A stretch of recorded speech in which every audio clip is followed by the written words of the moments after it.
Tu t'es emmuré dans le silence. Il y a vraiment cette sensation-là que j'ai ici pour toi. C'est comme si tu ne veux plus parler, tu ne veux plus t'exprimer. T'as plus rien à dire en fait. Tu vois, c'est comme si c'est creux, c'est comme s'il n'y a plus rien actuellement. Et il y a vraiment une notion parler pourquoi faire, qu'est-ce que tu veux que je te dise, qu'est-ce que tu veux que je te raconte. Il y a vraiment cette notion de ça que je ressens chez toi. Tu vois, c'est comme si tu avais eu des projets, c'est comme si tu avais souhaité faire des choses. Il y a vraiment cette notion-là chez toi, tu vois, parce qu'on va me parler de famille, on va me parler de fondation, on va me parler de concrétisation.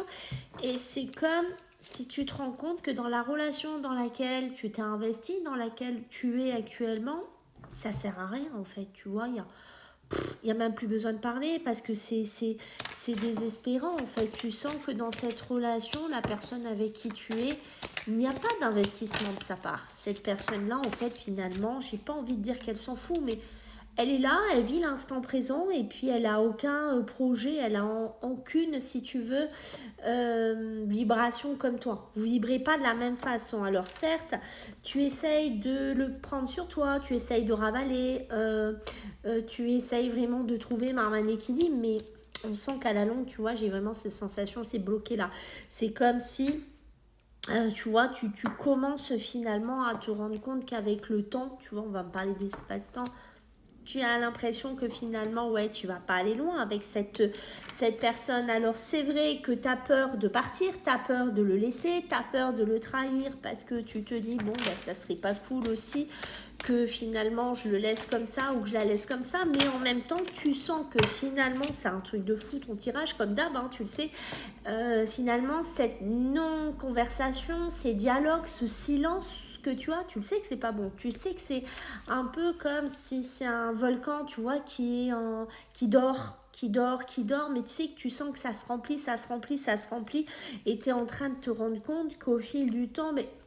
tu vas peut-être pas continuer cette relation. Et là, t'es embêté parce que tu dis, ouais, il va falloir quand même que je lui dise, il va falloir quand même au bout d'un moment que je sorte de ce silence, que je m'exprime. Mais tu vois, comme toi-même, tu as vécu des trahisons, comme toi-même, tu as vécu des abandons, comme toi-même, tu as vécu toutes ces souffrances-là, t'as pas envie finalement de faire souffrir cette personne comme toi, on a pu te faire souffrir ici, parce que tu vois, toi, tu as souffert longtemps d'un manque d'une personne, tu as souffert longtemps d'une absence, et tu sais ce que c'est, tu sais le mal que ça fait, mais tu sais aussi que tu dois avancer, que tu pourras pas vraiment rester là-dedans, ce qui est clair. Donc je pense qu'il y a des personnes autour de toi avec qui t'en parles, avec qui vraiment tu es dans cette conversation. Ça peut être des personnes sur lesquelles tu vois tu es en distance, peut-être que vous habitez pas dans le même endroit, et je pense que oui, finalement tu tournes en rond, mais tu te rends compte que finalement tu vas y arriver à cette séparation, et que ce silence finalement n'est pas bon, et qu'au bout d'un moment, ben oui, tu vas devoir y aller droit devant, et que malheureusement cette personne va se sentir rejetée avec qui tu es, parce que vous vibrez pas de la même façon, parce que vous n'avez pas les mêmes attentes, et parce que tout simplement vous n'êtes pas dans la même connexion.